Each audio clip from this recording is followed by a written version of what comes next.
Hi, നമസ്കാരമുണ്ട്. എനിക്കൊരു കാര്യം പറയാൻ വേണ്ടി വന്നതാ. K S R T C bus ഇന്ന് ഉദ്ഘാടനം ആയില്ലേ അല്ലേ? 15-ാം തീയതി ഉദ്ഘാടനം എന്നൊക്കെ പറയുന്ന കേട്ട്. ശരിയാണ്. ഇപ്പോൾ ഇവിടെ പാലക്കുന്നിൽ വെച്ച് ഉദ്ഘാടനം രാവിലെ 9 മണിക്ക് നിർവഹിച്ചു. പക്ഷേ അതൊക്കെ നല്ല കാര്യം തന്നെ സാറേ. സതീശൻ സാറിനോടാണ് പറയുന്നത് കേട്ടോ. ഇത് കേൾക്കണം കേട്ടാ. പിന്നെ എന്താ വെച്ചാൽ അതൊക്കെ നല്ല കാര്യം തന്നെ. K S R T C ബസ്സിലെ ആൾക്കാർ പോകുന്നു. ആണുങ്ങൾക്ക് പൈസ കൊടുക്കണം, പെണ്ണുങ്ങൾക്ക് പൈസ കൊടുക്കണ്ട. പക്ഷേ അങ്ങനെ ചെയ്യുന്ന സമയത്ത് നമ്മൾ ഒന്ന് ഓർക്കേണ്ട ഒരു കാര്യം ഉണ്ടായിരുന്നു സാറേ. ഈ ഗ്യാസിന് വില കൂടി അല്ലേ? ഗ്യാസിന് വില കൂടി.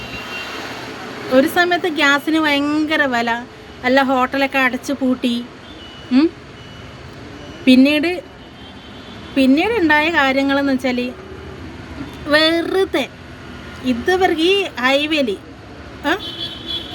ഹൈവേയിലാണ് ഞാനിപ്പോൾ ഇരിക്കുന്നതും. ലോട്ടറി കച്ചവടമാണ് എൻ്റെത്. എനിക്ക് ഇവിടുന്ന് പോകുന്നതും വരുന്നതൊക്കെ കാണാം. ഇതുവരെ സ്റ്റേറ്റ് ബസ്സിൽ, നമ്മൾ കാസർഗോഡ് ജില്ലയിൽ സ്റ്റേറ്റ് ബസ് എന്ന് പറയും, എല്ലായിടത്തും അങ്ങനെയാണെന്നറിയില്ല.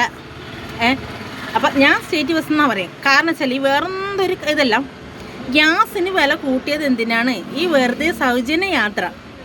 വീട്ടിലിരിക്കുന്ന അമ്മമാർ രാവിലെ കുളിച്ചൊരുങ്ങി കാസർഗോഡ് കാഞ്ഞങ്ങാട് ഈ സ്റ്റേറ്റ് ബസ്സിൽ പോവും. അതുപോലെ അവർ തിരിച്ച് വരികയുണ്ട് വൈകുന്നേരം ആകുമ്പോൾ. നമ്മളൊന്ന് ചെയ്യേണ്ട ഒരു കാര്യമുണ്ട്. എല്ലാ വീട്ടിലും ഗ്യാസ് മേടിക്കേണ്ട സംവിധാനം ഇപ്പോൾ ഇല്ല. ഇപ്പം നമ്മൾ വെച്ചാൽ അവിടെ ഒരു ഓർഡർ കൊടുത്തു കഴിഞ്ഞാൽ നമുക്ക് കിട്ടുന്ന 24 ദിവസം കഴിഞ്ഞിട്ടാണ് നമുക്ക് ഗ്യാസ് കിട്ടുന്നത് അല്ലേ സാറേ? അതെ. അപ്പോൾ നമ്മൾ ചെയ്യേണ്ട ഒരു കാര്യം, ഗ്യാസിൻ്റെ വില ഒന്ന് കുറച്ച് തരാമോ? ഗ്യാസിൻ്റെ വില ഒന്ന് കുറച്ച് തരണം. അത്രയേ ഉള്ളൂ.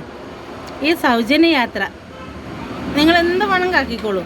അതിന് ഒരു പ്രശ്നവും ഒന്നുമില്ല.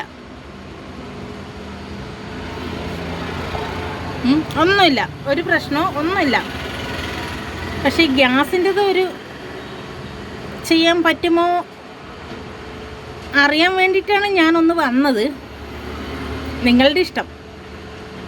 ഒരു വീട്ടമ്മമാർ, ഒരുപാട് ആൾക്കാർക്ക് ഗ്യാസ് ബുക്ക് ചെയ്യാൻ അറിയാത്തവരുണ്ട്. ചില സമയത്ത് ബുക്ക് ചെയ്തിട്ട് മൂന്നാമത്തെ ദിവസം വീട്ടിലെത്തിക്കുന്നതുണ്ട്. ഇപ്പോഴാണെന്ന് വെച്ചാൽ ഗ്യാസ് വിളിച്ച് പറഞ്ഞു കഴിഞ്ഞാൽ 45 ദിവസം കഴിഞ്ഞിട്ടേ ഗ്യാസ് കിട്ടുള്ളൂ. അങ്ങനെയൊക്കെ ഉണ്ട് ഇപ്പോൾ അല്ലേ? സൗജന്യ യാത്ര എന്ന് പറഞ്ഞു കെ എസ് ആർ ടി സിയിൽ. പ്രൈവറ്റ് ബസ്സിൽ ഒരു മനുഷ്യൻ വേണമല്ലോ. ഒരു മനുഷ്യൻ പോലും ഇല്ല. അവർക്ക് അടി പറ്റുന്നത് പോലെ ആയിപ്പോയില്ലേ സാറേ?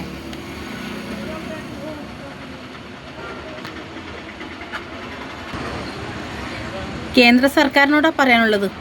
നരേന്ദ്രമോദി സാറേ, ഗ്യാസിന് വില ഒന്ന് കുറച്ച് താ സാറേ, പ്ലീസ്. ഒരു സഹോദരിയുടെ അപേക്ഷയാണ്. നമ്മളൊക്കെ തീർന്നു കഴിഞ്ഞാൽ നമുക്ക് സ്വന്തം വീട് പോലും ഇല്ല. ക്വാർട്ടേഴ്സിൽ താമസിക്കുന്ന വ്യക്തികളാണ് നമ്മളൊക്കെ. പക്ഷേ എവിടെ പോകും? ഒരു ഗ്യാസ് വേണമെന്ന് പറഞ്ഞിട്ട് ആരെ കാല് പിടിക്കും? കേന്ദ്ര